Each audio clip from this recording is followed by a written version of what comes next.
नमो अर्हन्ताणं नमो सिद्धाणं नमो आयरीयाणं नमो वज्रायाणं नमो लोये सव्वसाहुं मंगलम भगवान वीरो मंगलम गौतमो गणी मंगलम कुंद कुंदाद्यो जैन धर्मोस्तु मंगलम सर्वमंगल मांगल्यम सर्वकल्याणकारकम प्रधानं सर्वधर्माणां जैनं जयतु शासनम् जैनं जयतु शासनम जैनं जयतु शासनम मंगलमय मंगलकरण वीतराग विज्ञान नमो ताहि जाते भये अरहंतादि महान करि मंगल करि हो महा ग्रंथ करन को काज जाते मिले समाज सब पावे निज पद राज पावे निज पद राज। अरिहंत सिद्ध सूरी उपाध्याय साधु सर्व अर्थ के प्रकाशी मांगलिक उपकारी हैं। तीन को स्वरूप जानी रागते भई जो भक्ति काय को न माये स्तुति को उचारी है। धन्य धन्य तुम ही से काज सब आज भय कर जोरी बारी बारी वंदना हमारी है। मंगल कल्याण सुख ऐसो हम चाहत हैं। हो मेरी ऐसी दशा जैसी तुम धारी है। हो मेरी ऐसी दशा जैसी तुम धारी है। यह पंडित टोडरमल जी द्वारा रचित मोक्ष मार्ग प्रकाशक जी ग्रंथ है, जिस पे हमारा स्वाध्याय चल रहा है। मोक्ष मार्ग प्रकाशक के दूसरे अध्याय से संबंधित स्वाध्याय यहाँ पर इस साप्ताहिक कक्षा में अनवरत चल रहा है। आज का हमारा विषय है नौ कषाय और उसके बारे में और जानना और अंतराय कर्म आदि के बारे में जानकारी करना। स्वाध्याय शुरू करने से पहले स्वाध्याय के लाभ क्या हैं, हम क्यों स्वाध्याय करते हैं, उसकी चर्चा कर लेते हैं। स्वाध्याय का पहला लाभ क्रोधादि कषायों की मंदता होती है। जब हम स्वाध्याय करते हैं तो हमारे परिणामों में विशुद्धि बढ़ती है। स्वाध्याय का दूसरा लाभ अल्प ज्ञान होने पर भी तीन लोक का ज्ञान होता है। स्वाध्याय करेंगे तो हमें लोक और अलोक के बारे में विशेष जानकारी होगी। स्वाध्याय का तीसरा लाभ अधिक अधिक ज्ञान होने पर आनंद की प्राप्ति होती है। ये तो मैंने साधारण तीन एक सामान्य रूप से तीन लाभ बताए हैं, लेकिन स्वाध्याय करने से ऐसे अनेक लाभ हमें जो है प्रत्यक्ष और अप्रत्यक्ष रूप से होते हैं। आज की हमारी कक्षा का उद्देश्य है 9 कषाय के बारे में जानना। 25 कषायों की चर्चा चल रही है। चारित्र मोह का जो है वो विषय चल रहा है। उसके अंतर्गत हम 16 कषायों को तो पढ़ के आए हैं। अब आगे जो है 9 कषाय के बारे में, मिथ्यात्व और कषाय का कारण क्या है उसके बारे में हम जानेंगे और अंतराय कर्म के बारे में जानेंगे। इस तरह से तीन हमारा मेन यहाँ पर उद्देश्य है, जिसे आज की कक्षा में हम पूरा करने का पूरा प्रयास करेंगे। नौ कषाय शब्द सुन करके लगता है कि 9 मतलब 9 होगी, लेकिन एक्चुअल में वो 9 है। 9 कषायों का स्वरूप। यहाँ पर मैंने हेडिंग में अगर आप देखेंगे तो लिखा है 9 कषायों का स्वरूप। 9 कषाय अलग वर्ड है और 9 संख्या के लिए 9 अलग है। पहला है हास्य, रति, अरति, शोक, भय, जुगुप्सा, स्त्रीवेद, पुरुष वेद और नपुंसक वेद। इस तरह से 9 प्रकार की 9 कषायें होती हैं। अब ये 9 कषाय क्या है उसके बारे में टोडरमल जी ने चारित्र मोह वाला जो विषय चल रहा है उसमें गजब की चर्चा यहाँ पर दी है। उसको पढ़ते हैं ताकि विषय जो है हमें बहुत अच्छे से समझ में आ जाए। चलिए देखिए, तथा पढ़ता हूं मैं यहाँ पर, तथा चारित्र मोह के ही उदय से 9 कषाय होती हैं। वहां हास्य के उदय से कहीं इष्टपना मानकर प्रफुल्लित होता है, हर्ष मनाता है, तथा रति के उदय से किसी को इष्ट मानकर प्रीति करता है, वहां आसक्त होता है, तथा अरित्य के उदय से किसी को अनिष्ट मानकर अप्रीति करता है, वहां उद्वेग रूप होता है, तथा शोक के उदय से कहीं अनिष्टपना मानकर दिलगिर होता है, विषाद मानता है, तथा भय के उदय से किसी को अनिष्ट मानकर उससे डरता है, उसका संयोग नहीं चाहता, तथा जुगुप्सा के उदय से किसी पदार्थ को अनिष्ट मानकर उससे घृणा करता है, उसका वियोग चाहता है। इस प्रकार ये हास्यादिक क्षय जानना। सो कषायों की जब चर्चा चल रही है तो हास्यादिक क्षय यहाँ पर जो है वो कषायों की बात यहाँ पर कर रहे हैं। सो देखो तो सबसे पहले हम पढ़ते चारित्र मोह के उदय से ही 9 कषाय होती हैं। पहली लाइन में टोडरमल जी ने लिखा कि ये जो चारित्र मोह का तीव्र उदय रहता है जिसके कारण 9 कषाय रूप परिणाम जीव के होते हैं। अब इसमें हास्य, रति, अरति, शोक, भय, जुगुप्सा, स्त्री वेद, पुरुष वेद, नपुंसक वेद, इस तरह से ये 9 प्रकार की 9 कषाय कही गई हैं। देखिए सबसे पहला दिया यहाँ, वहां हास्य के उदय से कहीं इष्टपना मानकर प्रफुल्लित होता है, हर्ष मानता है। देखिए जैन धर्म में हंसने को भी एक कषाय रूप कहा गया है, हंसना भी एक कषाय है, ये हमारा जैन धर्म हमें बताता है। अन्य धर्मों में तो हंसने को बहुत अच्छा माना जाता है। स्माइल जो 5 लेटर्स का शब्द है वो इस दुनिया में वर्तमान समय में स्माइल की बहुत जरूरत है, क्योंकि आज दुनिया जो है वो ऐसे तामझाम और समझ लीजिए कि इतने चकाचौंध में व्यस्त है और समझ लीजिए पैसा कमाने की होड़ में लगा है पूरी दुनिया, तो उसे टाइम ही नहीं है कि वो स्माइल करे। तो स्माइल करना लौकिक में तो ठीक है कि हंसमुख चेहरा रहना चाहिए, लेकिन अगर हम आध्यात्मिक बात करें तो हंसना भी एक तरह की कषाय है ना। हंसना कई बार राग का कारण, कई बार द्वेष का कारण, राग द्वेष मोह रूप परिणामों का कारण बनती है। तथा रति के उदय से किसी को इष्ट मानकर प्रीति करता है, वहां आसक्त होता है। और रति मतलब किसी के प्रति आसक्ति होना, है ना। इष्ट मान करके कोई अच्छा लगता है तो हम उसे इष्ट मान करके उसके प्रति आसक्त होते हैं, तो उसका नाम है रति। चाहे वो स्त्री, पुत्र, मगन, ये सारी, चाहे वो जीवित हो या अजीब हो, अजीब पदार्थों के प्रति भी रति हो सकती है और जीवित पदार्थों के प्रति, तो उनमें आसक्त होता है ना। उन्हें इष्ट मान करके और उनके प्रति आसक्ति की भावना हम रखते हैं। तथा अरीति के उदय से किसी को अनिष्ट मानकर अप्रीति करता है।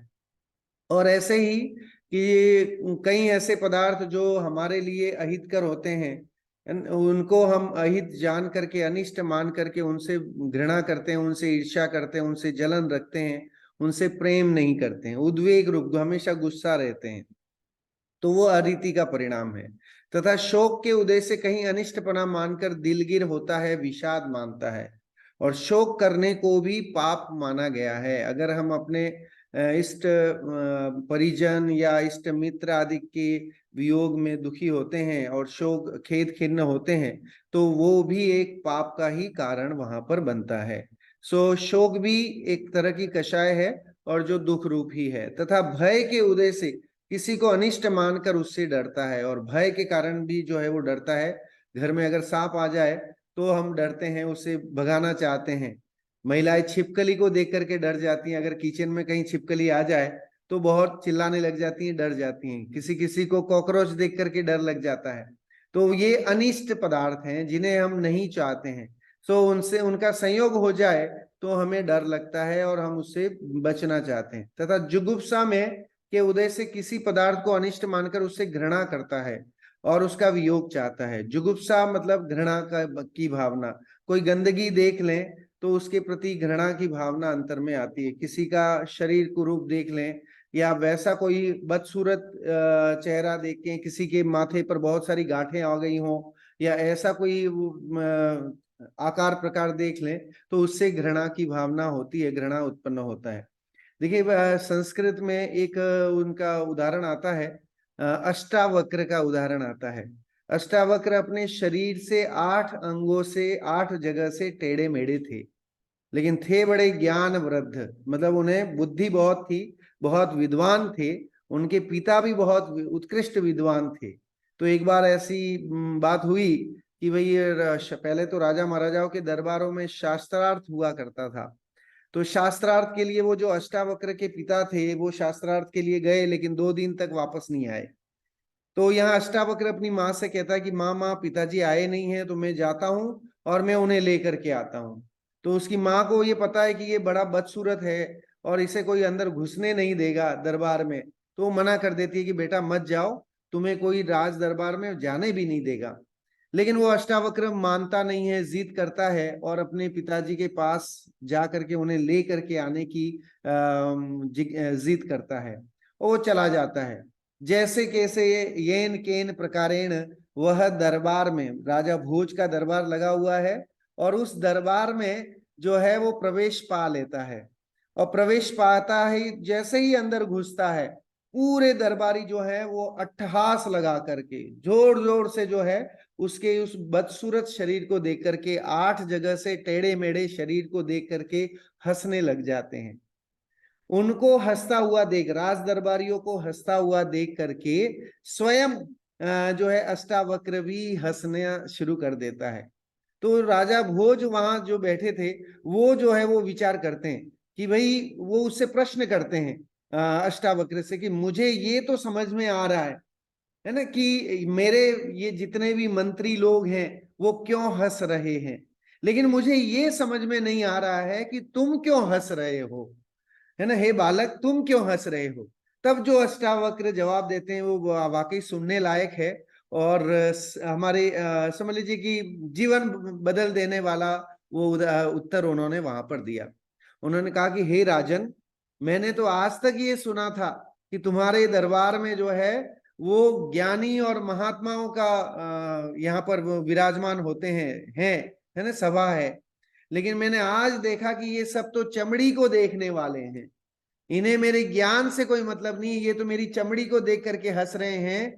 तो मैं इन दरबारियों की मूर्खता को देखकर, अज्ञानता को देख करके हंस रहा हूं। ये बात सुनते ही राजा भोज बड़े वो हुए, और उन्होंने वहां पर उस अष्टावक्र बालक से जो है कहा कि महाराज आप चाहें उससे शास्त्रार्थ करें। फिर उस अष्टावक्र ने वहां बड़े बड़े विद्वानों को उस सभा में शास्त्रार्थ करके हराया, और अपने पिता को लेकर के भी वो आए आए वापस। तो यहाँ कहने की बात यह कि कोई जुगुप्सा, वैसी कोई घृणा, कोई ऐसा आकार प्रकार, कोई गंदगी देख करके मन में वैसे परिणाम आना और उससे दूर होने की भावना, वो भी एक कषाय रूप परिणाम है। जो जैसा है उसे सहजता से स्वीकार नहीं करते। मुनिराज हैं तो मुनिराजों के लिए ये सहज होता है। अगर उनका शरीर भी कुछ, समझ लीजिए कोई बीमारी हो गई, कुछ घाव हो गया, तो उसे देख करके वो अनिष्टपना या जुगुप्सा के भाव, घृणा के भाव नहीं रखते हैं। देखिए यहाँ तक कहा गया है मुनि तन देख न, है ना, घिनावे। अब देखिए जहां पर विचिकित्सा की भावना की बात आती है, तो वहां लिखा है मुनिराजों के बदसूरत या समझ रोग से ग्रस्त ऐसे शरीर को देख के भी घृणापना या वैसी भावना अंतर में नहीं आनी चाहिए। तो ये 6 तरह की पहले बताई, 9 कषायों में से 6 कषायों की चर्चा टोडरमल जी ने इस पैराग्राफ में कर दी। कौन कौन सी फिर से गिन लेते हैं? हास्य, हंसना, रति, अरति, शोक और भय, जुगुप्सा, है ना, ये 6 तरह की हास्यादिक कषाय यहाँ पर इसकी चर्चा की। अब आगे बढ़ते हैं। टोडरमल जी ने आगे इस विषय को, तथा जो बाकी के 3 है, 3 कौन से हैं? वेद हैं, है ना, पुरुष वेद, स्त्री वेद, नपुंसक वेद, इनको भी मिला देते हैं तो 9 कषाय हो जाती हैं। अब 9 कषाय नाम क्यों है उसकी चर्चा आपके सामने इस पैराग्राफ में है, देखिए पढ़ते हैं। तथा वेदों के उदय से इसके काम परिणाम होते हैं। देखिए, काम के परिणाम, काम की भावना जो है वो वेद के उदय से ही होती है। भोगने की जो भावना है वह वेद, स्त्री वेद, पुरुष वेद, नपुंसक वेद के उदय होने से, रहने से होती हैं। वहां स्त्री वेद के उदय से पुरुष के साथ रमण करने की इच्छा होती है। जिसका स्त्री वेद का उदय होता है उसका पुरुष के साथ संभोग करना या समझ लीजिए रमण करने की भावना रहती है। पुरुष वेद के उदय में स्त्री के साथ रमण करने की इच्छा होती है, तथा नपुंसक वेद के उदय में युगपद मतलब दोनों से रमण करने की इच्छा होती है। इस तरह से तीनों वेदों के बारे में टोडरमल जी ने यहाँ चर्चा की। इस प्रकार ये 9 तो 9 कषाय हैं। इस प्रकार ये जो 9 तरह की कषाय हैं, ये 9 कषाय कहा गया है। यह क्रोधादि सरीखे बलवान नहीं है। जैसे 16 कषाय क्रोध, मान, माया, लोभ इंटू अनंतानुबंधी, अप्रत्याख्यानावरण, प्रत्याख्यानावरण और संजुलन, है ना, 4 इंटू 4 करेंगे तो 16 हो गया। तो 16 जो कषाय हैं वो ज्यादा बलवान है, और ये क्रोधादि, ये 9 कषाय रूप परिणाम जो है वो इतनी बलवान नहीं है। इसलिए इन्हें ईशत कषाय भी कहते हैं। 9 का मतलब यहाँ 9 नहीं है, वो तो अलग से 9 लगाना पड़ेगा। 9 मतलब ईशत है, कम, है ना, पाप का उदय कराने वाली, कम कर्म का बंधन कराने वाली, ईशत कषाय कहा। यहाँ 9 शब्द ईशत वाचक जानना। इनका उदय उन क्रोधादि के साथ यथा संभव होता है। क्योंकि ये जो कषाय हैं, 9 कषाय हैं, वो भी जीव के जब क्रोधादि कषाय, क्रोध, मान, माया, लोभ आदि कषाय रहती हैं, तो उसके साथ इसका भी उदय चलता रहता है। 2500 कषाय का उदय हमारे चलता रहता है। जब तक सम्यक्त्व की प्राप्ति नहीं होती है तो इन कषायों का प्रति समय उदय चलता रहता है। चलिए आगे। इस प्रकार मोह के उदय से मिथ्यात्व और कषाय भाव होते हैं। इस अनादि संसार में मिथ्यात्व और कषाय भाव होने का कारण टोडरमल जी कह रहे हैं मोह का उदय, दर्शन मोह हो या चारित्र मोह, ये मोहनी कर्म ही है जिसके कारण से जीव अज्ञानी रहता है और कषाय रूप परिणाम करता है। ये कषाय भाव होते हैं, उसका कारण क्या है? तो कह रहे हैं मोह की तीव्रता। और इसलिए मोह निंद के जोर जगवासी घूमे सदा, 12 भावनाओं में भी आता है ना कि मोह बड़ा, टोडर में ये अपने 6 डाला में लिखा है, मोह महामद पियो अनादि, भूल आपको भरमतवादी। कह रहे कि हमने मोह रूपी मदिरा ऐसी पी रखी है कि इसलिए हम अपने को भूले हुए हैं, स्वयं को भूले हुए हैं। When who am I, इस क्वेश्चन का आंसर वी नेवर गेट। उसका कारण क्या है? कह रहे कि मोहनीय कर्म की विद्यमानता, दर्शन मोह और चारित्र मोह विद्यमान है, अनादिकाल से संयोग बना हुआ है। इस कारण से, है ना, मिथ्यात्व मौजूद है। मिथ्यात्व का मतलब है तत्वों के प्रति सच्चा श्रद्धा नहीं, शरीर और आत्मा का भेद विज्ञान नहीं, और अंतर में कषाय रूप परिणामों की विद्यमानता जो कि आत्मा के लिए, आत्मा के स्वभाव के लिए घातक है ना, जो समझ लीजिए साइनाइड की तरह है, जो हमेशा धीरे धीरे करके आत्मा को खा रही है। तो इन कषाय रूप परिणामों से और मिथ्यात्व रूप परिणाम जो है वो मोह के तीव्रता से, मोह की उदय से होते हैं। सो ये ही संसार के मूल कारण है। संसार का मूल कारण क्या है?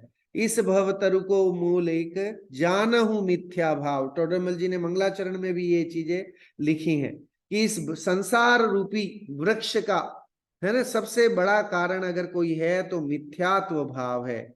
येन केन प्रकारेण, हमें सबसे पहला कार्य करना है तो अपने स्वरूप को जानना है। अनादिकाल से हम अपने को नहीं जान पाए हैं, तो हम अपने स्वरूप को जाने। तो जब हम अपने स्वरूप को जानेंगे तो मिथ्यात्व का अभाव होगा, सम्यक्त्व की प्राप्ति होगी। अनंतानुबंधी कषाय की अभाव होने से बाकी की कषायों की अभाव की शुरुआत हो जाएगी। इन्हीं से वर्तमान काल में जीव दुखी है। कह रहे कि वर्तमान में भी हम दुखी हैं, तो उसका कारण क्या है? दुख का कारण क्या है? पहले तो हम वी हैव टू डिसाइड, हम निर्णय करें कि हम दुखी हैं कि नहीं है। कि अगर जो संसार विशेष सुख हो तो तीर्थंकर क्यों त्यागे, और काहे को शिव साधन करते संयम सो अनुरागे। क्योंकि संसार में रंच मात्र सुख नहीं है। ये हमारे सैकड़ों शास्त्र, ये बात हमारे मुनिराजों ने, आचार्य भगवंतों ने ये बात हमें कही है कि इस संसार में कहीं भी सुख नहीं है। मनुष्य का जो ये आयु है उसको कबीरदास जी ने भी नापा है। उन्होंने लिखा है, पानी केरा बुलबुला अस मानस की जात, और देखत ही छिप जाएगा जो तारा प्रभात। मनुष्य की देह की क्षण भंगुरता के बारे में सोचिए, कबीरदास जैसे मतलब नॉन जैन कवि, मुस्लिम कवि भी ये लिखते हैं कि ये मनुष्य का देह जो है वो पानी के बुलबुले के समान क्षण भंगुर है, कुछ समय के लिए ये है और फिर चले जाने वाला है। तो वर्तमान में अगर हम दुखी हैं तो उसका कारण हमारा भ्रम है, हमारा मिथ्यात्व है। और अगर वो मिथ्यात्व छूट जाए और फिर कोई कहे कि मैं दुखी हूं, तो इम्पॉसिबल, कभी संभव नहीं है कि ऐसा कोई हो सकता है। और आगामी कर्म बंध के भी कारण ये ही मिथ्यात्व और कषाय रूप परिणाम है। अब देखिए, हम क्यों पढ़े, कषाय रूप परिणामों के बारे में क्यों जाने, हम मिथ्यात्व के बारे में क्यों जाने? क्योंकि हमें वर्तमान में भी दुखी किए हुए हैं, और अगर हम इन्हें नहीं जान करके इन्हें हटाने का, इन्हें दूर करने का प्रयास नहीं करेंगे तो हमारा फ्यूचर भी अच्छा नहीं है। वर्तमान तो हमारा बिगाड़ ही रहे हैं, हमारा फ्यूचर भी बिगाड़ेंगे। पास्ट तो हमारा बिगड़ा बिगड़ाया ही था, है ना। हम कहाँ कहाँ नहीं घूमे, इसकी चर्चा जिनवाणी में बहुत मिलती है। यहां तक कहा जाता है कि हम इतनी बार मुनि बने कि अगर उन पीछी और कमंडलों को इकट्ठा किया जाए तो एक सुमेरु पर्वत जितना विशाल जो है वो पहाड़ खड़ा हो जाए। हमने इतनी बार माताओं को दुखी किया है मुनि बन करके या गृहस्थ अवस्था छोड़ करके कि उनके आंसुओं को इकट्ठा किया जाए तो समुद्र बन जाए, इतना बड़ा विशाल समुद्र बन जाए। इतने भव हम बीत चुके, है ना, कितने भव हमारे बीत चुके हैं, इसका रियलाइजेशन होना चाहिए कि हम वाकई कहाँ थे और कहाँ आ गए हैं। और आज अगर हम यहाँ हैं तो आगे की हमारी क्या तैयारी होनी चाहिए, हम आगे क्या करें कि जिससे जो है हमें कुछ न कुछ ऐसा संयोग अच्छे मिले कि निकट भविष्य में हम जो है पूर्ण सुखी हो सकें। क्योंकि देखिए, जे त्रिभुवन में जीव अनंत, सुख चाहे दुख ते भयवंत। दौलत राम जी ने पहले ही लिखा कि इस त्रिभुवन में जितने ऊर्ध्वलोक, मध्यलोक, अधोलोक में जितने भी जीव हैं वे सब सुख चाहते हैं और दुख से डरते हैं, है ना। दुख कोई नहीं चाहता, सब सुखी होना चाहते हैं। लेकिन ताते समहारी, है ना, देखिए, जे त्रिभुवन में जीव अनंत, सुख चाहे दुख ते भयवंत। अब देखिए, इसीलिए कह रहे हैं कि उनके लिए दौलत राम जी कहते हैं कि इसीलिए उन तीन लोक के जीवों की करुणा करके उनके लिए हम कोई उपदेश देते हैं। यहाँ टोडरमल जी भी जो है वो हमारे लिए कि ये भाई जीव संसार में दुखी हैं, रकड़ रहे हैं, भटक रहे हैं, इन्हें अज्ञानता है, इन्हें सात तत्वों के प्रति सच्ची श्रद्धा नहीं है, आपा पर का श्रद्धा नहीं है, ये शरीर को ही अपना मान के अनादिकाल से बैठा हुआ है। जबकि मोक्ष मार्ग तो शरीर और आत्मा की भेद बुद्धि से, भेद विज्ञान से शुरू होता है। इसकी भनक, इसकी ज्ञान इसको नहीं है। और ये करुणा करके उन्होंने हमारे सामने यह पूरा अध्यात्म परोसा और वो रख के गए, जो कि आज भी हमें उपलब्ध है। हमें सुनने समझने की लायकात, हमारा पुण्य का ऐसा उदय है कि हमें समझने का अवसर मिल रहा है। सो वर्तमान काल में जीव दुखी हैं। पहले वी हैव टू डिसाइड कि यस, हम सभी जो हैं वो सुखी नहीं है, क्योंकि ये जो सुख जिसे हम सुख मान रहे हैं वो सुखाभास है। मृग तृष्णा, शास्त्रों में इसका उदाहरण दिया गया है। संसार के सुख को मृग तृष्णा कहा गया है। मृग तृष्णा का मतलब है कि जैसे जंगल में, ये समझ लीजिए रेगिस्तान में, दूर से हिरण को ऐसा लगता है जैसे तेज 40 का या 50 का टेम्परेचर है, तो दूर से देखे तो हिरण को लगता है कि बहुत बड़ा तालाब भरा हुआ है पानी का। दौड़ता दौड़ता, भागता भागता वहां पहुंचता है तो वहां कुछ नहीं मिलता और आगे निकल जाता है। ऐसे वो हिरण रेगिस्तान में गर्मी के समय में भागता रहता है, लेकिन उसे पानी कहीं रंच मात्र नहीं मिलता है और अंत में अपनी जान गंवा देता है। ऐसे ही संसार में हम जो है ये मान्यता बना के बैठे हैं कि हम संसार में सुखी हो जाएंगे, हम ही एक ऐसे वीआईपी हैं कि हम सुखी होके दिखाएंगे साहब। तो कह रहे हैं कि चाहे कितना कर लो, हमारे सामने सारे उदाहरण, सारे एग्जाम्पल अवेलेबल हैं कि चाहे बड़े बड़े डॉक्टर्स हों, चाहे कितने बड़े नेता हों, लेकिन उनको भी, है ना, मौत जब आती है तो कोई भी उसे नकार नहीं सकता है। मौत सत्य है, उसका साक्षात्कार होगा होगा और होगा। जिसने जन्म लिया है उसको मरना है, ये यूनिवर्सल ट्रूथ है। तो और ये एक न एक दिन हमें जाना है। मनुष्य भव जो है वो अल्प आयु वाली है, बहुत कम समय मिला है। लेकिन इस कम समय में अगर हम तत्व का निर्णय करें तो कहीं इतने सारे जहां आग लगी हुई है उसमें थोड़ी सी जो है तत्व वर्षा से सुकून और शांति मिल जाएगी। तीर्थंकरों के जन्म लेने के समय नरकों में भी जो है एक क्षण के लिए तो शांति हो जाती है। सिर्फ जन्म लेने से, तीर्थंकरों के मोक्षगामी ऐसे जीवों के जन्म लेने से इतना हो सकता है। तो उन मोक्षगामी जीवों ने जो तत्व बताया है उस तत्व को अगर हम अपना लें तो क्या हम पूर्ण सुखी नहीं हो सकते? ये विश्वास जो है वो हमें होना चाहिए कि जो हम पढ़ रहे हैं वही सच्चा है, वही जो है त्रिकाल में, तीन लोक में हमें मुक्ति दिला सकता है, शांति दिला सकता है, सच्चा सुख, निराकुल सुख दिला सकता है। और आगामी कर्म बंध का कारण भी यही है कि अगर आप चाहते हैं कि अगले भव भी आपके बिगड़े तो मिथ्यात्व करते रहो, शरीर और आत्मा का भेद विज्ञान मत करो, स्वाध्याय मत करो, देव दर्शन आदि मत करो, है ना, शांत परिणाम मत रखो, निष्कषाय रूप परिणामी मत बनो, तो और आगे ये चक्कर संसार परिभ्रमण का चलता रहेगा। पंच परावर्तन जो है, परिवर्तन पंच करे हैं कहा जाता है ना, तो ये 5 परावर्तन चलता रहेगा अगर ये मिथ्यात्व और कषाय भाव मौजूद रहे तो। और ये अनादिकाल से अगर हम करते आ रहे हैं तो इसका मतलब यही है कि मिथ्यात्व और कषाय भाव छूटा नहीं है, और अगर वो छूट जाए तो गजब का काम हो सकता है। और आगे टोडरमल जी ने राग, द्वेष और मोह, इसको भी जो है वो बाइफरकेट किया है। किसको राग कहें, किसको द्वेष कहें और किसको मोह कहें। आज तक आपने ऐसी चर्चा नहीं सुनी होगी कि राग द्वेष मोह के नाम तो सुने होंगे, लेकिन ऐसी चर्चा टोडरमल जी के ये मोक्ष मार्ग प्रकाशक में ही मिलती है। देखिए पढ़ते हैं, गजब का विषय है ये भी। वहां मिथ्यात्व का नाम मोह है, मिथ्यात्व को मोह कहा गया है। राग द्वेष लिखा ना, इन्हीं का नाम राग द्वेष मोह है। तो राग द्वेष मोह कौन से? क्योंकि संसारी जीव दुखी है राग द्वेष मोह परिणामों से। सुखी कौन है? हमारे निर्ग्रंथ मुनिराज। क्यों? क्योंकि निर्ग्रंथ मुनिराज जो है वो राग द्वेष मोह से रहित हैं, वे परम वितरागी हैं। तो इसलिए वितरागी होने के कारण से वे महासुखी हैं। जंगल में रह रहे हैं जहां कुछ भी नहीं है, परिग्रह से रहित हैं, लेकिन कुछ भी हाथ पास में नहीं है, कोई सुविधाएं नहीं है, लेकिन फिर भी वे जो है वो जंगल में रह करके भी वहां पर वो सुखी हैं। और हम सारे सामान सब कुछ होते हुए, इतना बड़ा हमारा समाज में स्टेटस है, सारी सुविधाएं हैं, फैसिलिटी में कोई कमी नहीं है, इनकम सोर्स अच्छे हैं, संबंध हमारे अच्छे हैं, फिर भी हम जो है दुखी हैं। या तो हम संतान से दुखी हैं, या तो इष्ट संयोग है ना, अनिष्ट संयोग से दुखी हैं, या इष्ट वियोग से दुखी हैं। जो मिला है वो सदाकाल रहेगा क्या, ये पहले विचार करें। अगर हम ये भ्रम पाल के बैठे हैं कि हम सुखी हैं संसार में, तो जिन जिन वस्तुओं से आपको लगता है कि मैं इनसे सुखी हूं, नया फ्लैट लिया इसलिए मैं सुखी हूं, तो क्या वो फ्लैट सदाकाल रहेगा? या स्त्री पुत्र मकान ये सब जो है वो हमेशा बने रहेंगे क्या? एज इट इज ऐसा ही चलता रहेगा क्या?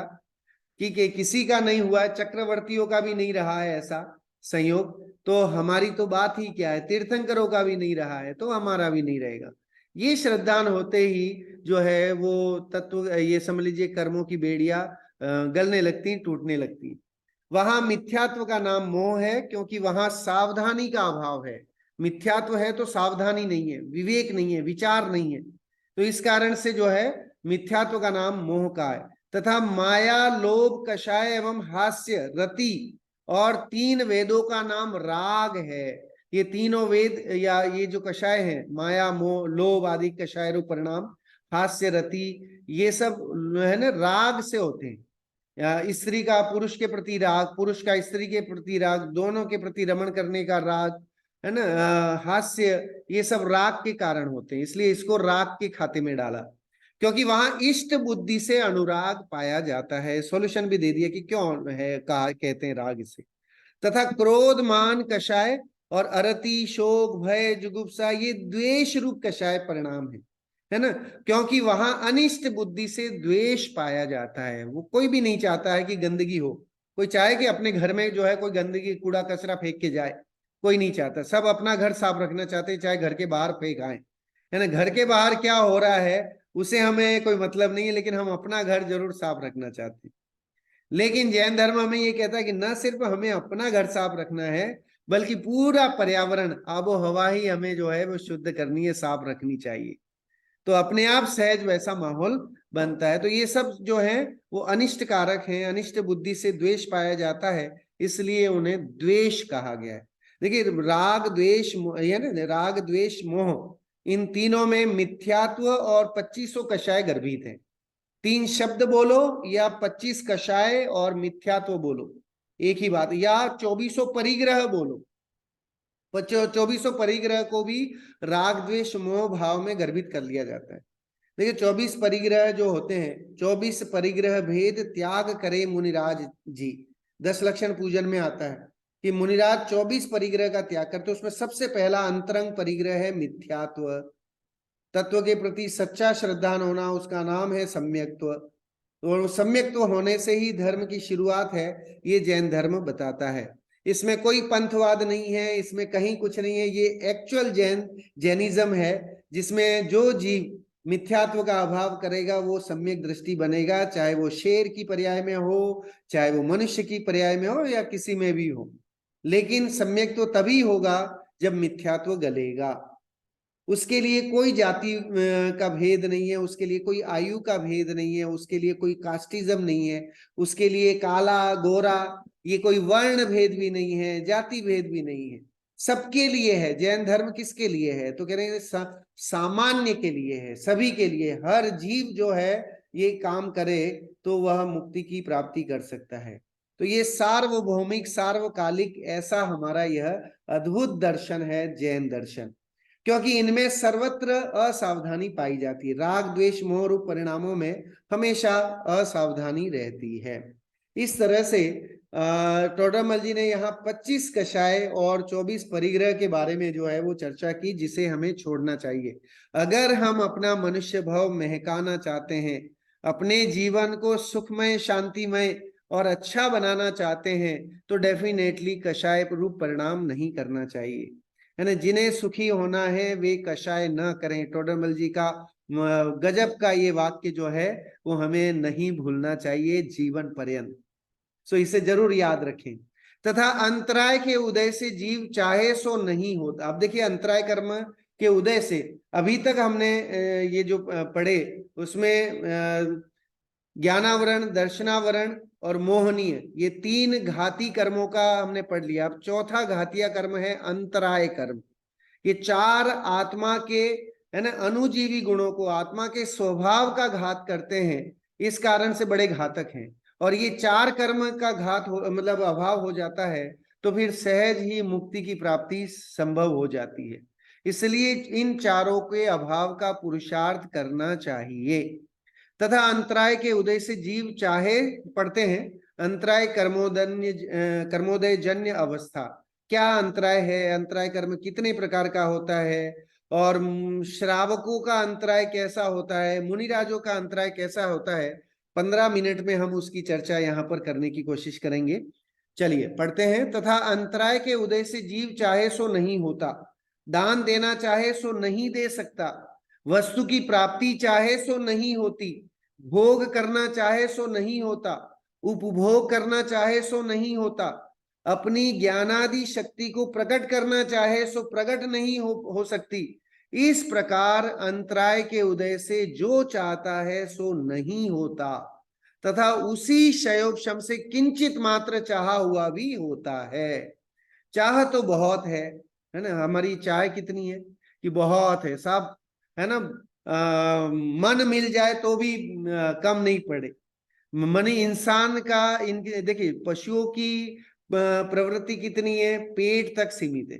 पशु ने पेट भर लिया, दैट्स इनफ, आज के लिए कोटा पूरा हो गया। लेकिन इंसान का कोटा कभी पूरा होता ही नहीं है। वो पेट नहीं, पेटी भरने की दानत रखता है ना। बैंक बैलेंस बढ़ जाए, पे और बहुत सारा हो जाए, आता जाए आता जाए, इच्छाओं का कोई अंत नहीं है। आप चाहे कितना कर लें, लेकिन उन इच्छाओं का कोई अंत नहीं है, और वस्तुएं बढ़ती जाएंगी, आपके वार्डरोब में कपड़े बढ़ते जाएंगे, जूते बढ़ते जाएंगे। कहीं कईयों की ऐसी लालसा, ऐसी प्रवृत्ति रहती है कि पूरा मैचिंग हो, है ना, लाल कलर का पहना है तो लाल कलर का ही जूता हो, लाल कलर का ही बेल्ट हो, लाल कलर के ही, है ना, और सारे जितने भी एसेसरीज हैं वो उसके साथ मैचिंग हो, ये हो वो, दुनिया भर की चीजें हम करते हैं और उसका तामझाम करते हैं, और उसको पहन पाते हैं, नहीं पहन पाते हैं, लेकिन उसका अनर्थ दंड लगता है और उसका पाप हमेशा कंटिन्यूअस चलता रहता है। सो यहाँ पर अंतराय का मतलब क्या है उसकी चर्चा भी आगे शास्त्री जी के आधार से करेंगे, पहले ये पूरा पढ़ लेते हैं। तथा उसी शैवशम से किंचित मात्र चाह हुआ भी होता है। चाह तो बहुत है, किंतु किंचित मात्र दान दे सकता है, लाभ होता है, ज्ञानादि शक्ति प्रकट होती है, वहां भी अनेक बाह्य कारण चाहिए। इस प्रकार घाती कर्मों के उदय से जीव की अवस्था होती है। सो यहाँ पर टोडरमल जी ने 4 घातिया कर्म के उदय से जीव की कैसी कैसी अवस्था होती है उसकी चर्चा यहाँ पर की। अब हम थोड़ा इसका विशेष चर्चा करते हैं। देखिए अंतराय कर्म क्या है, तो देखिए अंतराय नाम विघ्न का है, बाधा डाले, है ना, जो अड़चन करे उसका नाम अंतराय है तो ना। आप मूवी देखने जाते हैं तो इंटरवेल होता है, उसका नाम अंतराय। आप देख रहे थे और बीच में बाधा आ गई, रुकावट आ गई कि भाई अब आपका पॉपकॉर्न खाने का या आपका और चाय कॉफी पीने का टाइम हो गया, ताकि जो है वो थिएटर वाले का भी कुछ बिजनेस हो जाए, तो बीच में अंतराय करता है आपके मूवी देखने में, इंटरवेल। तो ऐसे ही हमें कोई कार्य नहीं करने दे, अपने आत्मा के स्वभाव को नहीं जानने दे, ऐसा कोई एक कर्म है ना, जो बैठा हुआ है, उसका नाम है अंतराय कर्म। सो अंतराय मतलब नाम विघ्न का है, विघ्न मतलब बाधा, अड़चन, ये उसके पर्यायवाची शब्द हैं। जो कर्म जीव के गुणों में बाधा डालता है, जीव के जो अनुजीवी गुण है उसको रोकता है, उसको प्रकट नहीं होने देता है ना, उसका अंतराय, उसे अंतराय कर्म कहते हैं। साधुओं की आहार या चर्या में भी कदाचित बाल या चींटी आदि पड़ जाने के कारण जो बाधा आती है उसे भी अंतराय कहते हैं। अभी मुनिराजों की चर्चा अपन आगे करेंगे। मुनिराजों का जो आज विषय है, वैसे 32 अंतराय को टाल करके आहार लेते हैं। मुनियों की 32 और श्रावकों की 5 तरह की जो आहार की अंतराय के आहार होते हैं, है ना, सॉरी, आहार के लिए जो अंतराय होते हैं उसका त्याग करते हैं, और उसकी चर्चा भी अभी अपन यहाँ पर करेंगे।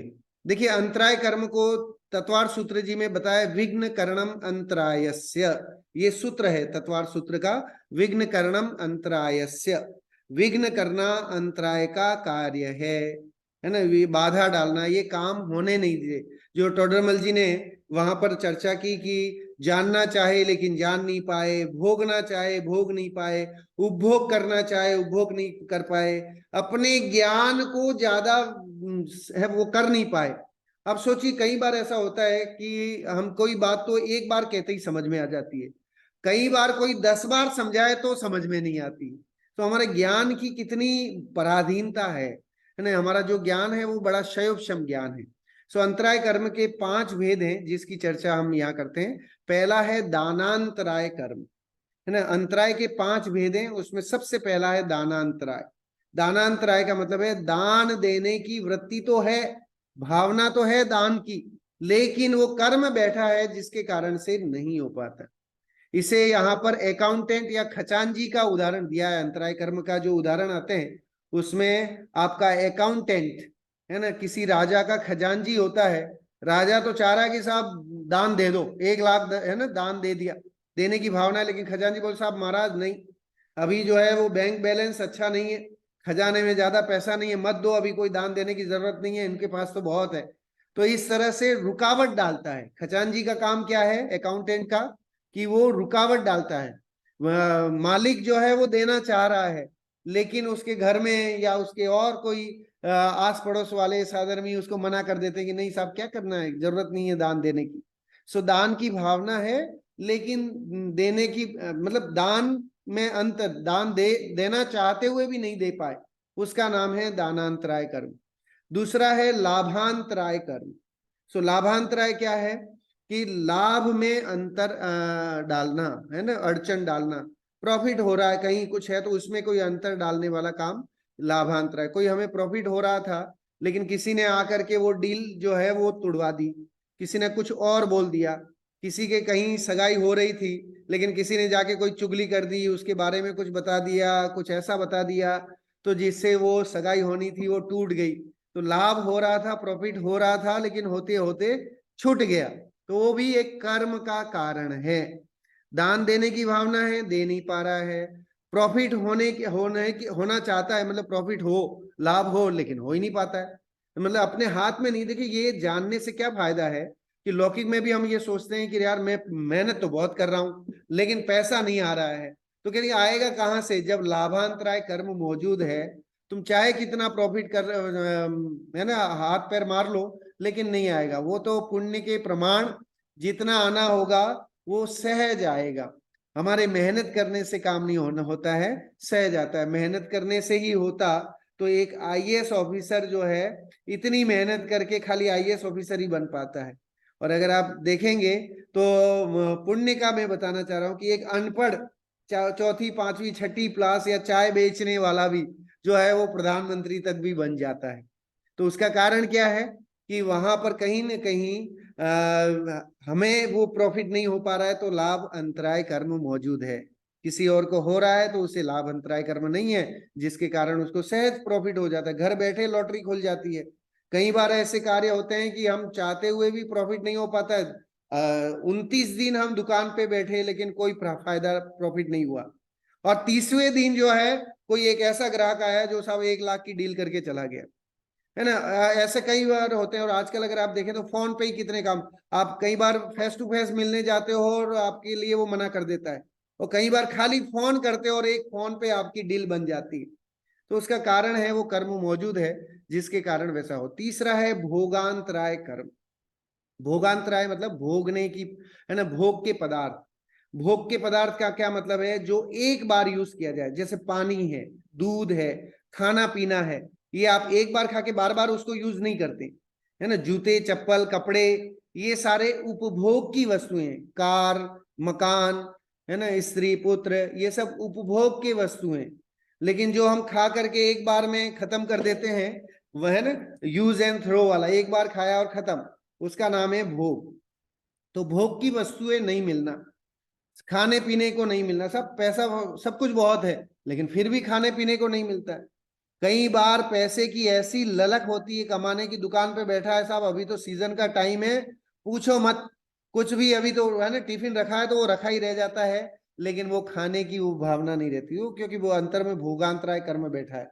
भले कितना पैसे वाला हो, कितना कुछ हो, लेकिन वो टिफिन का डब्बा भी आया हुआ हो, लेकिन मुंह तक जाने के लिए जो है वो अंतराय कर्म में बैठा है, जिसके कारण नहीं खा पाता है।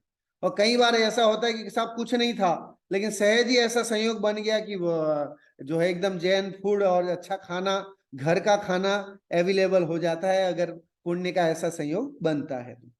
उपभोगांतराय मतलब जो वस्तुएं हम बार बार उपयोग में लाते हैं, है ना, तो वो उनमें भी अंतराय पड़ना, कार बंगला ये सब जो है मिलना, उपभोग की वस्तु है, उन्हें उनमें अंतराय करने वाला उपभोग अंतराय कर्म है। पांचवा है वीर्यांतराय। वीर्यांतराय मतलब ज्ञान नहीं होने देना। वीर्य मतलब ज्ञान की सामर्थ्य, हमारे अंतर में केवल ज्ञान होने की सामर्थ्य है, हम केवल ज्ञान स्वभावी हैं, लेकिन वो केवल ज्ञान नहीं हो पाता है, क्योंकि हमारे 24 तीर्थंकरों को केवल ज्ञान हुआ है। इसका मतलब आत्मा में तो केवल ज्ञान भरा पड़ा है, लेकिन हमें उस अंतराय कर्म के कारण से वो केवल ज्ञान रूप स्वभाव हमारा व्यक्त नहीं हो पाता है, और उन्होंने पुरुषार्थ किया जिसके कारण से उनके व्यक्त हो जाता है। देखिए अंतराय कर्म में श्रावकों के अंतराय, चूंकि हम श्रावक हैं तो ये जानना बहुत जरूरी है हमारे लिए। अगर हम अपनी दैनिक जीवन का की लाइफ भी बहुत अच्छी बनाना चाहते हैं, तो ये अंतराय कर्म के माध्यम से जो हमारे ये होते हैं खान पान में, हमारे चलन में, आचार उसमें, वो हमें ध्यान रखना बहुत जरूरी है। तो श्रावक संबंधी 5 इंद्रियगत जो अंतराय होते हैं उनको हमें ध्यान रखना चाहिए। देखिए सबसे पहला कौन सा अंतराय है, तो ये लाटी संहिता करके एक ग्रंथ है उसमें से लिए गए हैं, उसकी ये कारिकाएं हैं और उसका वर्णन यहाँ पर अपन पढ़ते हैं। सूखा चमड़ा, सूखी हड्डी, बालादि का स्पर्श हो जाने पर भोजन नहीं करना चाहिए। अब सोचिए अगर कोई चमड़ा भी छू लेते हैं तो क्योंकि चमड़े में अनंत जीव जो है वो उसमें सम्मूर्छन जीव वो पैदा होते रहते हैं, चाहे वो सूखा है या गीला में तो और ज्यादा है। तो कह रहे सूखे चमड़े को भी छूते हैं और फिर खाना खाते हैं तो वो गलत है। कई बार कार की स्टेयरिंग या कार की सीट्स या कहीं आप मार्केट में गए तो वहां पर आपने कोई छू लिया और चमड़े चमड़े का ऐसा सूखे चमड़े का संपर्क बना, या कोई हड्डी के पदार्थ ऐसे जो हैं उनको छूने में आ गया, किसी के बालों को छू लिया तो भी जो है या तो हाथ धोने चाहिए, या भोजन अगर वो उस समय ऐसा कुछ रहता है तो भोजन ही नहीं करना चाहिए। उसी प्रकार चूहा, कुत्ता, बिल्ली आदि घातक पशुओं का स्पर्श हो जाने पर भी शीघ्र ही भोजन त्याग कर देना चाहिए। कुत्ते को छोड़ करके खाना नहीं, या इस तरह के कुत्ता बिल्ली कोई भी आए तो उसको हमें, ये स्पर्शन इंद्रिय से संबंधित जो है वो अंतराय कर्म है। जिस वस्तु का त्याग कर दिया है उसके भोजन कर लेने पर तथा जिन्हें भोजन से अलग नहीं कर सकते ऐसे जीवित 2 इंद्रिय, 3 इंद्रिय, 4 इंद्रिय जीवों के संसर्ग हो जाने पर, उस भोजन में मिल जाने पर अथवा 3, 4 आदि मरे हुए जीवों को मिल जाने पर उस समय का भोजन नहीं करना चाहिए। खाने में अगर देख लिया कि कोई तिरुला या कुछ ऐसा आ गया है तो नहीं खाना चाहिए। इवन हमारे वो सुमत जी भाई साहब तो यहाँ तक कहते हैं कि अगर एप्पल में भी जो है वो कुछ ऐसा काला लग गया है और हम क्या करते हैं, एक साइड का माता बहने अलग करके और दूसरा कहते हैं वो पूरा ही खाने लायक नहीं, क्योंकि उसमें तो कीड़ा पड़ ही गया हो। तो अगर वो एकेंद्रीय जीव अगर उस फल में भी हो गया भाई, इसीलिए जैन धर्म में बड़ा शोध कर खाने की भावना, मतलब आचार विधान है इसमें, है ना। लाठी संहिता, संहिता लिखा मतलब रूल्स, ये हमारे जैनोलॉजी को फॉलो करने के रूल्स हैं अगर हम अच्छा जैन बनना चाहते हैं। जिस वस्तु का त्याग कर दिया है और उसको भी अगर वो भोजन में मिल गई है, हम आलू नहीं खाते हैं, प्याज नहीं खाते हैं, लहसुन नहीं खाते हैं, लेकिन साहब किसी ने कोई कहीं शादी ब्याह में गए और वो मिला हुआ लहसुन वाला खा लिया, तो इमीडिएट कायदे से जो है वो पूरा भोजन त्यागने लायक है, वो खाना नहीं चाहिए। भोजन के अंतराय और दोषों को जानने वाले श्रावकों को मध्य की दुर्गंध आने पर व मध्य की दुर्गंध के समान गंध आने पर अथवा और भी अनेकों प्रकार की दुर्गंध आने पर भी भोजन का त्याग करने चाहिए। आप खाना खाने बैठे हैं और कोई दुर्गंध आती है, समझ लीजिए कोई मांस की दुर्गंध आ रही है या कुछ ऐसा है, तो वहां पर भी भोजन त्याग कर देना चाहिए। गीला चमड़ा, गीली हड्डी, मदिरा, मांस, लोहू मतलब ये खून वगैरह और विवादी पदार्थों को देखकर उसी समय भोजन को छोड़ देना चाहिए, या पहले दिख जाने पर उसी समय भोजन ना करके कुछ काल पीछे करना चाहिए। अगर ऐसा कुछ होता है कि हमने कहीं शराब या ऐसा कुछ मांस वगैरह देख लिया है तो उस समय तो भोजन नहीं करें, फिर बाद में घंटे भर बाद जो है वो भोजन कर सकते हैं, क्योंकि वो अब हमारे दिमाग में है तो उस आहार में मांस का भक्षण का ही दोष लगता है, इसलिए ये मना किया जा रहा है। आगे देखिए, इसका मस्तक काटो इत्यादि रूप कठोर शब्दों, ये श्रवण से संबंधित अंतराय है ना। आप खाना खाने बैठे हैं और मारो काटो ऐसे कोई शब्द आपको कहीं सुनने को मिल जाए तो ऐसे हाहाकार, आर्त वाले स्वर और ऐसे में जो है ऐसे विषय या ऐसे अभिप्राय वाले शब्दों को सुन करके भी भोजन का त्याग कर देना चाहिए। यह पदार्थ जैसे तरबूज मांस के समान है अर्थात वैसी ही आकृति का है, इस प्रकार भक्ष्य पदार्थ में भी मन के द्वारा संकल्प हो जाने पर निसंदेह भोजन छोड़ देना चाहिए। अरे इतना तो छोड़िए, है ना। कई बार होता है कि सेम मांस के आकार का ही कलर और वो सब भी सेम होता है, दिखने में भी वैसा होता है, तो वो खाने लिए जैनों के खाने लायक नहीं है वो भोजन। और आजकल ऐसी प्रथा चल गई साहब, वेजिटेरियन ऑमलेट और वेजिटेरियन जो भी है नॉन वेज के नामों को वेजिटेरियन करके और उसको फिर जो है वो पनीर टिक्का और वो पता नहीं क्या क्या जो है वो भोजन के जो नॉन वेज के चलते हैं उसको वेज बना करके और उन्हीं नामों से चलाते हैं, तो वह भी खाने लायक नहीं है। और कई बार अगर आपने देखा होगा तो आकार प्रकार बना करके भी जो है वो केक और वो सब रखे जाते हैं, तो वो केक भी अगर श्रावक हैं तो वो वैसे आकार प्रकार वाले जिसमें कुत्ते बिल्लियों का और कुछ और लिखा हुआ है, माता पिता का नाम लिख करके फिर आप उसको चाकू से काटने की जो है वो प्रवृत्ति कर रहे हैं, तो ये सब जो है हमारी अज्ञानता है, होना जाना कुछ नहीं है ना। जिसकी आयु है निज आयु शय से मरण हो, यह बात जिनवर ने कही। तो इसलिए जिसकी आयु जितनी है वो आयु लेके आया है उतनी मरेगी, चाहे कितना हम बर्थडे मना लें और कितना कर लें। और अगर मनाना ही है, उस खुशी को इजहार करना ही है, तो बर्थडे के दिन कुछ ऐसे धार्मिक आयोजन करें, स्वाध्याय आदि करें, तत्व का निर्णय करें, जो कि हमारे इस भव में भी और अगले भव में भी काम आना है। स्वाध्याय करें, स्वाध्याय के लिए प्रवृत्ति जगाएं लोगों में, कुछ पुस्तकें जो धार्मिक ग्रंथ हैं उनको वितरित करें, है ना। रिटर्न गिफ्ट में कुछ धर्म से संबंधित चीजें दें जो कि अहिंसात्मक हो, जिसमें हिंसा का प्रयोग नहीं किया हुआ। ये सब विवेक विचार की बातें हैं जो हमें रखनी चाहिए। चलिए, टाइम तो बहुत कम है, 5 मिनट का टाइम है। मुनिराजों के 32 प्रकार के अंतराय होते हैं। आज शुरू के 5 पढ़ते हैं, फिर अगली कक्षा में इसको पूरा करेंगे और अगला विषय जो है वो शुरू करेंगे। देखिए यहाँ पर कहते हैं मुनिराजों के भी 32, मुनिराज जो है जब आहार के लिए निकलते हैं तो 32 प्रकार के अंतराय को टाल करके भोजन ग्रहण करते हैं। आप देखिए, मुनिराज एक समय खाना खाते हैं तो भी उनका जीवन चलता है और हमसे ज्यादा स्वस्थ होते हैं, उन्हें कोई बीमारियां नहीं होती। इसका मतलब भोजन ज्यादा खाने से जो है वो शरीर की स्वस्थता नहीं है। कम खा करके, लिमिटेड खा करके, और फिर भी शरीर को स्वस्थ रखा जा सकता है, क्योंकि शरीर माध्यम खलु धर्म साधनम, संस्कृत की एक उक्ति है कि शरीर अगर स्वस्थ है तो ही आप धर्म का साधन कर पाओगे। इसलिए शरीर हमारा जो है, अच्छा खाना, जैसा खाए अन्न वैसा होए मन, ये भी कहा जाता है कि हम जिस प्रकार का अनाज खाएंगे उस तरह के परिणाम, उस तरह की विचारणाएं, उस तरह की भावनाएं हमारे अंतर में होंगी। तो खाने को लेकर के, शरीर की स्वस्थता को लेकर के जैनोलॉजी जो है वो बहुत सारी जैनों के ग्रंथ भरे पड़े हैं, जिसमें ये बताया गया कि असली आचरण, सही आचरण जो है वो हमारे मुनिराजों की चर्या से, व्रती श्रावकों की चर्या से हमें सीखना चाहिए। जो 16 का भोजन करती हैं माताएं बहनें, उनसे हमें सीखना चाहिए। और उससे उनके जीवन, मैंने ऐसे कई उदाहरण देखे हैं कि जिन्होंने जैनोलॉजी का या जैन आचार संहिता को अपनाया है, उनकी आयु बड़ी है। वे 98 उम्र तक जिए हैं और बिना किसी ब्लड प्रेशर, शुगर, बीपी या किसी भी बीमारी के स्वस्थता से अपना धर्म ध्यान करते हुए उन्होंने जीवन पूरा किया है। हमारे परिवार में भी ऐसे उदाहरण हैं।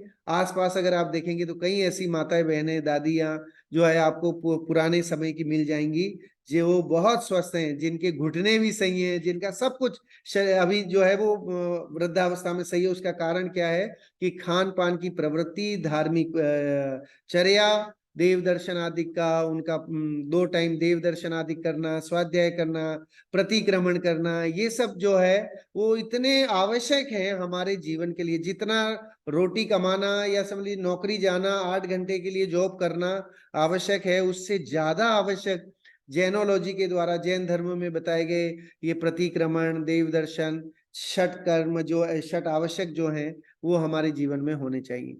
मुनिराजों के देखिए 32 अंतराय होते हैं, उसमें 5 हम पढ़ते हैं, समय पूरा हो गया है। साधु के चलते समय व खड़े रहते समय ऊपर जो कौआ आदि बीट करे तो वह काक नामा भोजन का अंतराय होता है। महाराज जी आहार के लिए निकले हैं और अगर किसी कौए ने बीट कर दी, चाहे उनके शरीर पे कर दी, उनके शरीर के आगे कर दी, तो भी वो उस दिन का भोजन नहीं करेंगे। अशुचि वस्तु से चरण लिप्त हो जाना पर अमेध्य अंतराय होता है। अगर वो चल रहे थे और, है ना, बाय मिस्टेक, वैसे तो वो देख के चलते हैं 4 हाथ, लेकिन फिर भी कोई अगर जीव आ जाता है, कोई अशुचि पदार्थ आ जाता है, तो उस दिन भोजन नहीं करते हैं। वमन होना छर्दी है, मतलब अगर कोई उल्टी कर रहा है, ऐसा कुछ देख लेते हैं, तो भी उनको भोजन में अंतराय हो जाता है, उस दिन का आहार नहीं लेते हैं।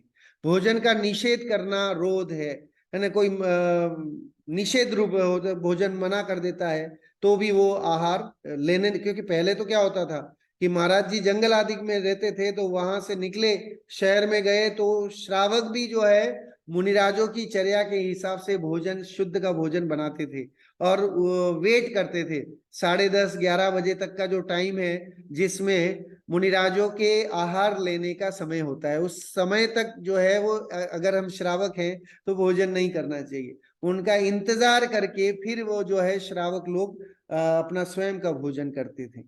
तो कोई निषेध करे तो निषेध करने पर भी अंतराय हो जाता है। अपने या दूसरे के लहू निकलता देखना भी रुधिर अंतराय है। महाराज जी भोजन के लिए निकले और कहीं जो है चोट लग गई, कुछ हुआ, खून निकल गया, तो फिर वो भोजन करने नहीं जाएंगे, फिर वो अंतरायी हो गया। या किसी और को खून निकलता हुआ देख लिया रास्ते में, अब सोचो कितनी सेंसिटिव स्थिति रहा करती होगी महाराज जी जब जंगलों में रहते होंगे। तो जंगलों में तो ये आए दिन का काम है, वहां तो हिंसक पशु जो है वो साधारण पशुओं को खाते ही होंगे, लेकिन उनके संयोग से ऐसे कहीं बनते होंगे, पुण्य का ऐसा प्रताप रहता होगा कि जहां वो वैसा अवसर नहीं मिले, लेकिन अगर मिलता है तो उसमें भी देर नहीं करते हैं, तुरंत ही वहां अंतराय का उनका वो हो जाता है। और इस तरह से यहाँ पर आज हमने 9 कषायों के बारे में, आज का जो स्वाध्याय है उस स्वाध्याय का हम सार थोड़ा सा समझ लेते हैं, क्योंकि बाकी के जो ये बिंदु हैं टाइम बहुत लगेगा उसमें, तो अगली कक्षा में इसको हम कंटिन्यू करेंगे। आज हमने जाना चारित्र मोह से ही 9 कषाय भाव होते हैं। 9 कषाय भाव होने का कारण चारित्र मोह है। क्रोधादि जैसी बलवान न होने के कारण इन्हें ईशत कषाय भी कहते हैं। जो 9 कषाय हैं वो क्रोधादि कषाय की तरह बलवान नहीं है, इसलिए उनको ईशत कषाय 9 कषाय कहते हैं। मोह ही संसार का मूल कारण है, ये भी हमने टोडरमल जी के इन 2-3 पैराग्राफ जो हमने पढ़े उसके माध्यम से जाना। और क्रोध, मान, माया और लोभ के वश जीव अपने आत्म स्वरूप को नहीं देख पाता है, इसकी चर्चा हमने की। सभी कार्य तो भवितव्य के अधीन है, ये चारित्र मोह के पूरे उसमें चला है कि ये सारे कार्य हम चाहते हैं ना, ये जितने कषाय रूप परिणाम करें, लेकिन ईर्ष्या द्वेष आदि करना ये हम करते हैं, लेकिन कार्य भवितव्य के अधीन ही होता है। मोक्ष मार्ग में मिथ्यात्व और कषाय भावों का अभाव होना आवश्यक है, वो नेसेसरी है, उसके बिना मोक्ष मार्ग चालू ही नहीं हो सकता। तो इसलिए आज के इस स्वाध्याय से हम कषाय रूप परिणामों का त्याग करें, निष्कषाय रूप अपने आत्मा का वैभव को जाने समझें, और इन 5 तरह के अंतराय को टाल करके अच्छे और सच्चे जैनी बने, ऐसी मंगल भावना के साथ बात को विराम देता हूं। जिनवाणी के लिए सभी लोग खड़े हो जाएंगे। जिनवाणी स्तुति।